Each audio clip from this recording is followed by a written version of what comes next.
En la penumbra de una mansión sevillana, el eco de un grito atravesó los muros de piedra. Era el grito de un corazón roto. Un sonido que nadie en la casa quiso escuchar. Pero que resonó en el alma de Diego. Nadie sabía que el hijo adoptado de los ricos Velázquez, guardaba un secreto que podía destrozarlo todo. Diego, de 25 años, había legado a esa casa a los 10, rescatado de un orfanato en las afueras de Cádiz. Sus ojos oscuros y su sonrisa tímida escondían las cicatrices de una infancia rota. Los Velázquez, una pareja de empresarios textiles, lo acogieron con una mezcla de caridad y orgullo, como si su adopción fuera un trofeo más en su vitrina de logros. Pero Diego nunca se sintió parte de ellos. En esa casa de techos altos y candelabros de cristal, siempre fue un extraño, un huésped en su propia vida, hasta que conoció a Álvaro. Álvaro Velázquez, de 26 años, era el hijo biológico de la familia, el heredero de un imperio que no lo interesaba. Alto, de cabello castaño claro y ojos verdes que parecían ver más allá de las apariencias. Álvaro tenía una rebeldía silenciosa que chocaba con las expectativas de sus padres. Mientras Don Rafael y Dona Carmen planeaban su futuro como cabeza de la empresa, Álvaro sonaba con escapar, con pintar, con vivir sin el peso de un apellido que lo asfixiaba. Y fue en esa búsqueda de libertad donde encontró a Diego. La mansión, enclavada en el corazón de Sevilla, era un laberinto de secretos. Sus pasillos interminables, decorados con retratos de antepasados que parecían juzgar con la mirada, escondían las verdades que nadie se atrevió a pronunciar. Diego y Álvaro se conocieron una tarde de verano, cuando el calor andaluz hacía que el aire vibrara. Diego estaba en el jardín, pintando los rosales bajo las órdenes de Dona Carmen, cuando Álvaro apareció con un cuaderno de bocetos bajo el brazo. ¿Sabes que esas rosas no florecen porque las cortas demasiado? Dijo, con una sonrisa que desarmó a Diego. Fue el comienzo de algo que ninguno de los dos podía controlar. Sus encuentros eran robados, momentos furtivos en los rincones de la mansión. La biblioteca, con sus estanterías de caoba y olor a cuero viejo, se convirtió en su refugio. Ali, entre susurros y rosas accidentales, nació un amor que desafiaba las reglas de la casa. Pero el miedo siempre estaba presente. Diego sabía que su lugar en la familia dependía de la aprobación de los Velázquez, y Álvaro temía la furia de un padre que no toleraba desviaciones de su plan perfecto. Una noche, mientras la ciudad celebraba la feria de abril, Diego y Álvaro se escaparon al ático. Entre muebles cubiertos de polvo y baúles olvidados, se besaron por primera vez. El mundo entero pareció detenerse, pero el espejo antiguo que colgaba en la pared reflejó su verdad. Dos jóvenes enamorados, atrapados en una casa que los separaba. Ese espejo, con su marco de madera talada, parecía guardar más que imágenes. Parecía saber más de lo que ellos mismos entendían. Los días siguientes fueron una danza peligrosa. Cada mirada, cada ros, era un riesgo. Dona Carmen, con su ojo de halcón, comenzó a sospechar. Diego, no olvides tu lugar, le dijo una tarde, mientras servía el té con una sonrisa que no ligaba a sus ojos. Diego asintió, pero su corazón latía con furia. Álvaro, por su parte, enfrentaba a su padre en discusiones cada vez más tensa. No soy tu marioneta, Le grito una noche. Antes de salir dando un portazo. Rafael Velázquez, un hombre de rostro severo y voluntad de hierro, no estaba dispuesto a permitir que su hijo arruinara el legado familiar. El amor entre Diego y Alvaro crecía en la sombra, pero las sombras no duran para siempre. Una tarde, mientras Diego arreglaba un jarrón roto en el salón, escuchó pasos detrás de él. Era Alvaro, con el rostro pálido. Mi padre sabe algo, susurró. Encontró una carta que escribí no a ti, pero menciona cosas. Diego sintió que el suelo se desvanecía bajo sus pies. La carta, aunque vaga, hablaba de un amor que Rafael Velázquez no aprobaría jamás. Y en una casa donde las paredes tenían oídos, los secretos no permanecían ocultos por mucho tiempo. La tensión en la mansión Velázquez se podía cortar con un cuchillo. Diego apenas dormía, temiendo que cada crujido de la casa fuera el sonido de su destierro. Alvaro, por su parte, se volvía más imprudente. Sus discusiones con Rafael eran cada vez más públicas, y sus miradas hacia Diego, cada vez menos discretas. Una noche, durante una cena formal con socios de la empresa, Alvaro dijo que un comentario sobre la libertad de amar que hizo que Dona Carmen derramara su copa de vino. Los invitados rieron, pensando que era una broma, pero Diego vio el pánico en los ojos de Alvaro. El espejo del ático se convirtió en su confidente silencioso.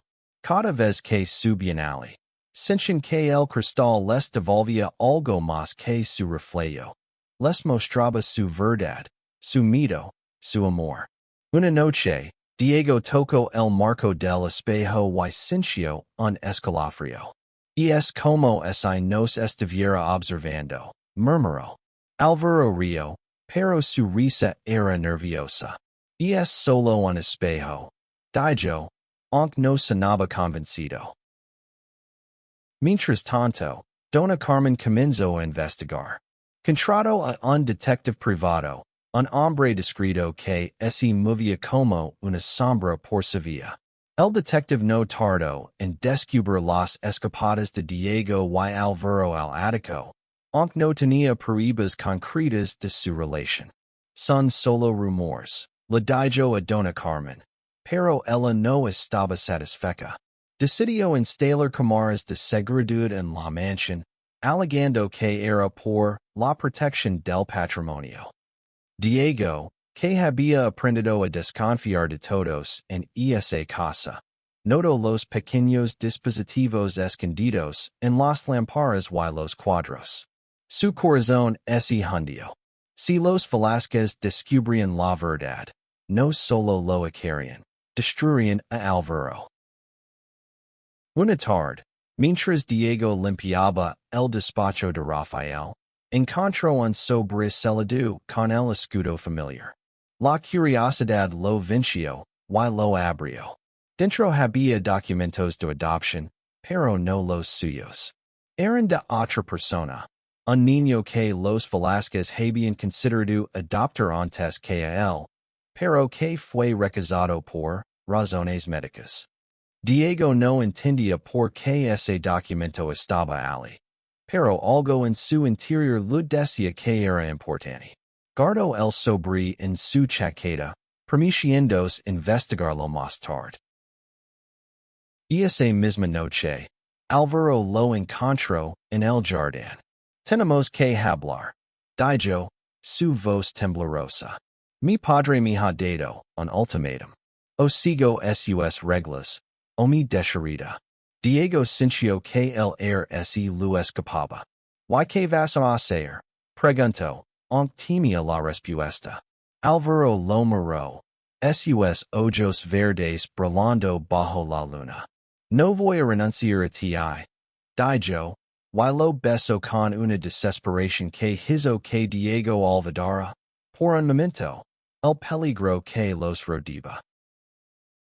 Pero el peligro era real. Al día siguiente, Dona Carmen llamó a Diego a su despacho. He notado que pasas mucho tiempo con Alvaro. Dijo, su voz fría como el mármol. Espero que no estés olvidando tu lugar en esta casa.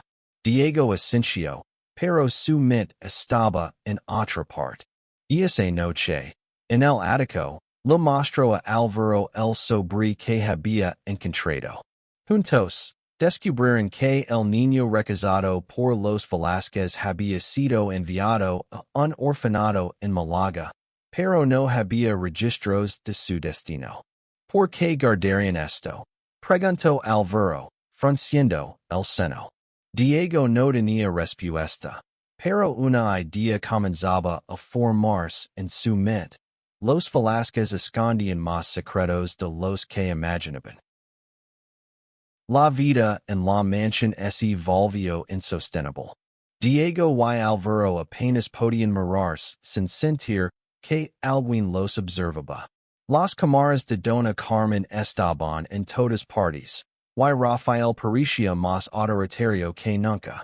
Una noche, durante una tormenta que sacudió Sevilla, Diego decidió investigar más sobre el misterioso sobre. Se Colorado en el despacho de Rafael, aprovechando que la familia estaba en una gala benéfica. Con manos temblorosas, revisó los archivos personales de los Velázquez. Encontró algo que lo dejó sin aliento. Una carta escrita a mano, firmada por una mujer llamada Isabel, que hablaba de un hijo perdido y una adopción frustrada. La carta era ambigua, pero mencionaba a Rafael y a un error que nunca debió cometerse. Diego no podía creer lo que leía. Era posible que los Velázquez hubieran ocultado algo tan grande. Guardó la carta y salió del despacho justo cuando escuchó pasos en el pasillo. Era Alvaro, que había regresado temprano de la gala. ¿Qué haces aquí? Susurró alarmado. Diego le mostró la carta, y juntos intentaron descifrar su significado. Esto no tiene sentido, dijo Alvaro. Mi padre siempre ha sido un hombre de negocios, no de secretos. Pero Diego no estaba tan seguro. La tormenta seguía rugiendo afuera, y el espejo del ático parecía brillar con una luz extraña cuando subieron a discutir lo que habían encontrado. Y es como si quisiera decirnos algo, dijo Diego, tocando el cristal. Alvaro, que normalmente se burlaba de sus superstitions, esta vez no rió. Tal vez tengas razón, murmuró. Decidieron buscar más pistas, pero el tiempo les escapaba.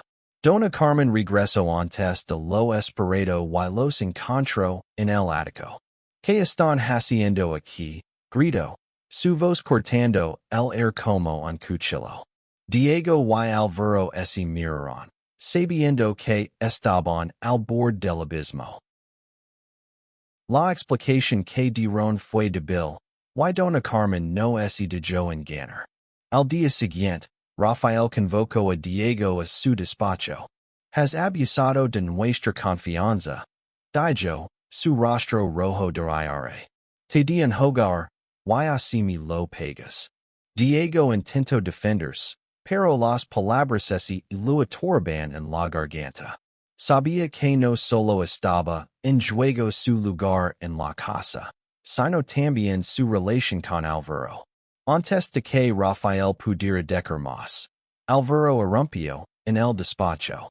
Basta, papa, dijo. Si lo haces, me voy con él. El silencio que siguió fue ensordecido. Esa noche, Diego y Alvaro hicieron un pacto. Encontrarían la verdad sobre la carta de Isabel y usarían lo que descubrieron para proteger su amor. Pero la búsqueda los llevó a un terreno peligroso. Encontraron registros de un orfanato en Málaga que había cerrado años atrás, pero un nombre seguía apareciendo: Isabel Morales. Una mujer que había trabajado para los Velázquez antes de desaparecer. Diego comenzó a sospechar que su propia adopción no era tan simple como lo habían hecho creer. La búsqueda de la verdad los llevó a Málaga, donde Diego y Álvaro rastraron los restos del orfanato. Las calles de la ciudad, llenas de vida y color, contrastaban con la oscuridad de su misión. En un archivo polvoriento, encontraron un informe que mencionaba a Isabel Morales como una empleada de los Velázquez que había quedado embarazada en circunstancias misteriosas. El niño, según los registros, fue dado en adopción, pero no había rastro de su destino.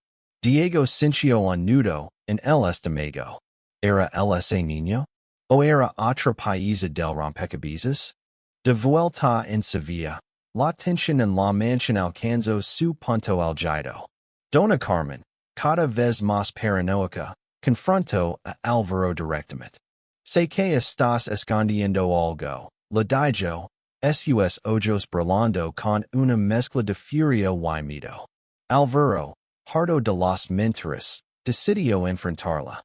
Estoy enamorado de Diego, confieso, su voz firme pero temblorosa.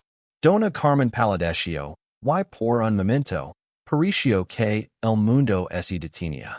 Eso es una abominación. Susurró, antes de salir corriendo de la habitación. Diego, que había escuchado todo desde el pasillo, sintió que su corazón se rompía. Sabía que no había vuelta atrás. Y esa noche, él y Álvaro se reunieron en el ático una vez más.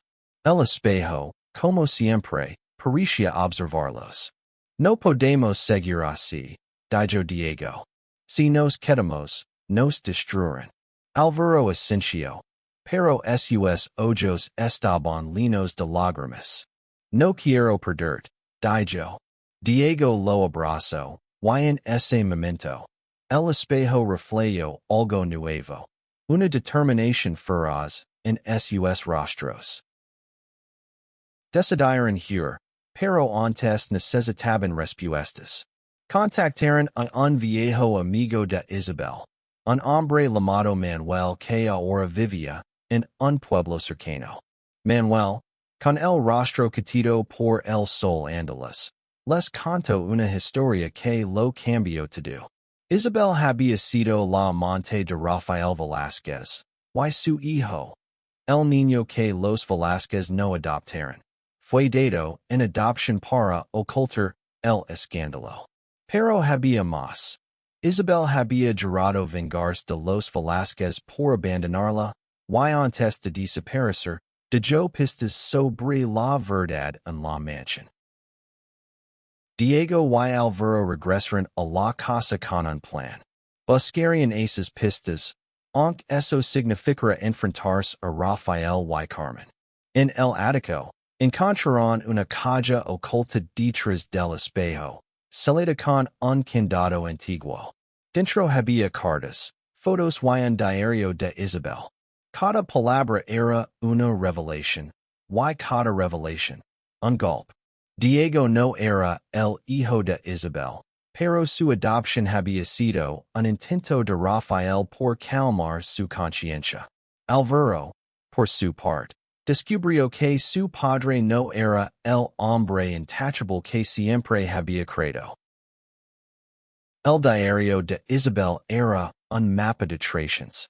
Contaba como Rafael la había seducido siendo una joven empleada, como la había abandonado cuando quedó embarazada, y como Carmen, sabiendo todo, había decidido mirar hacia otro lado para proteger el prestigio de la familia.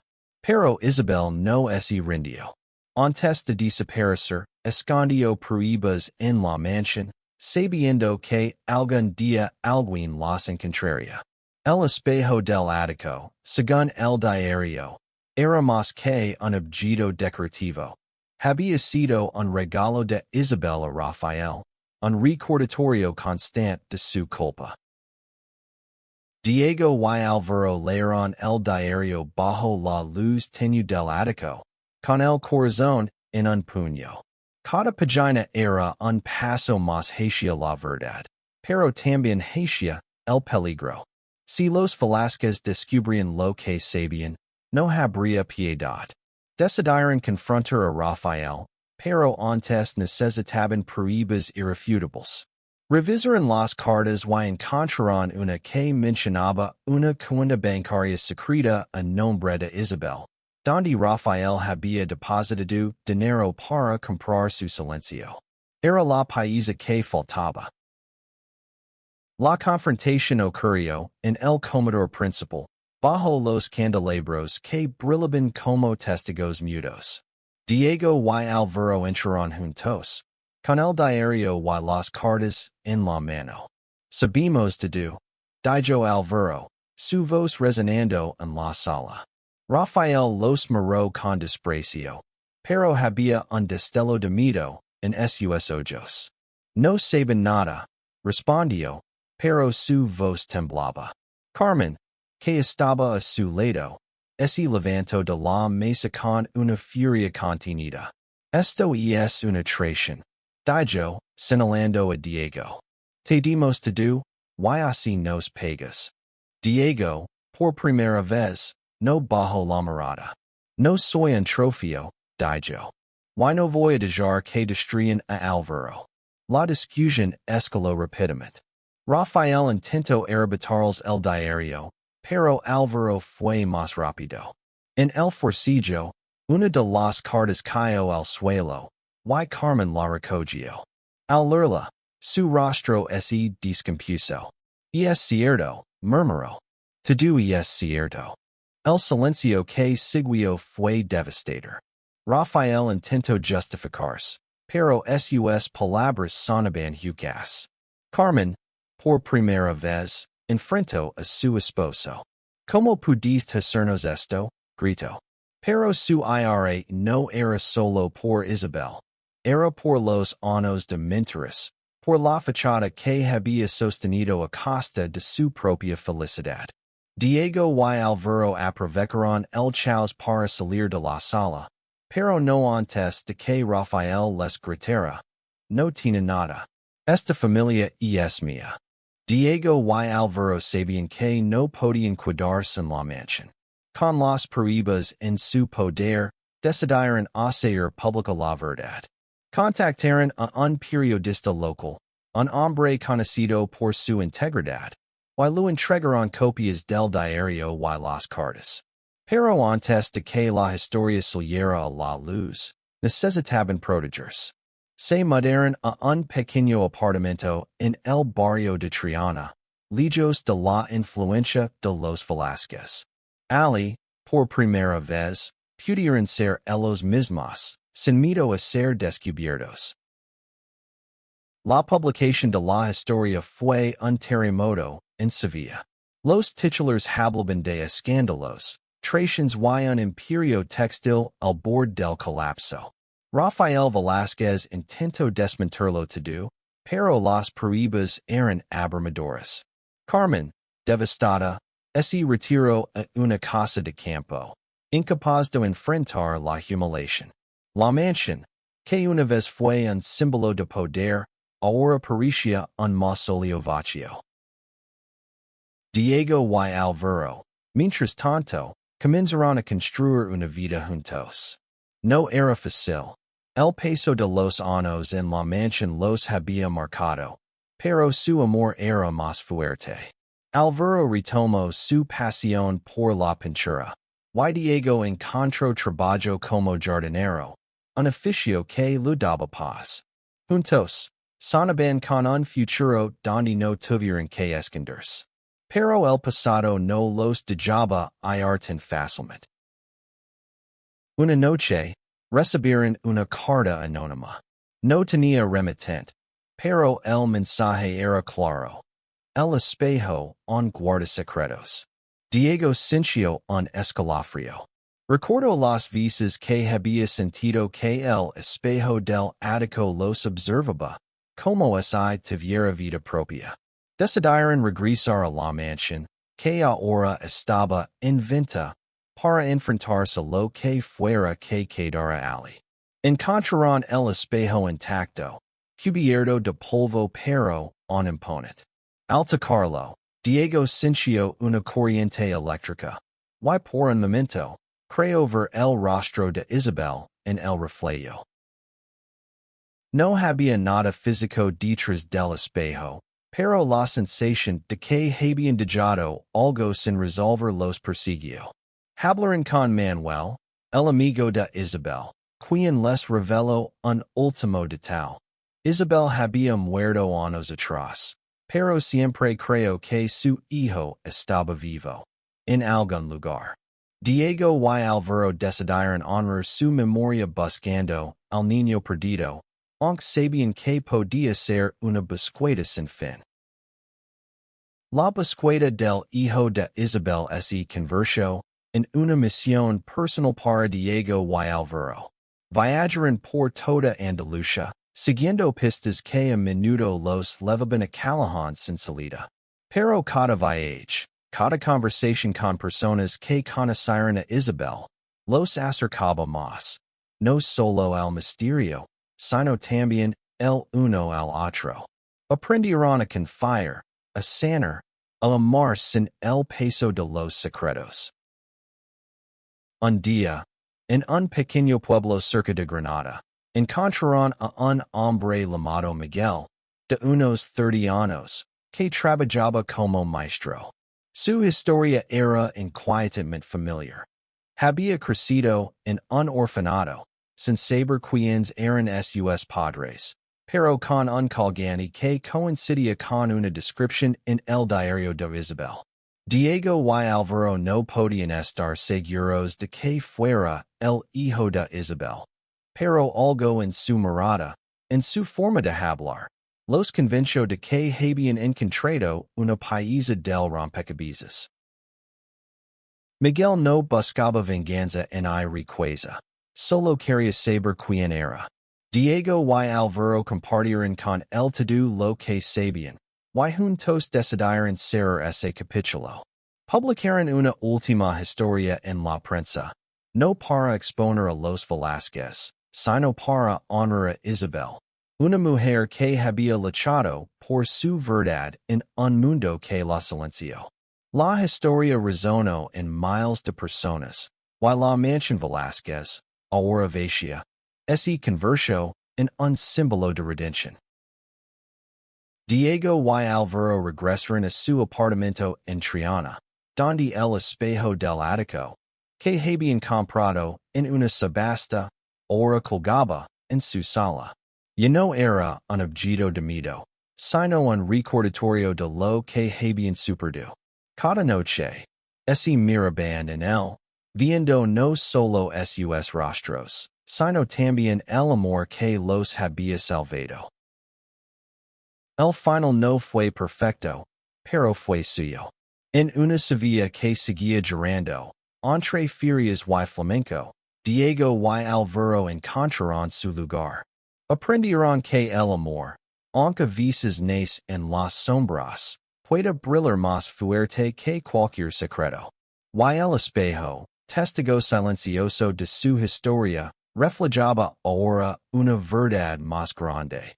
Que el amor verdadero no necesita esconderse.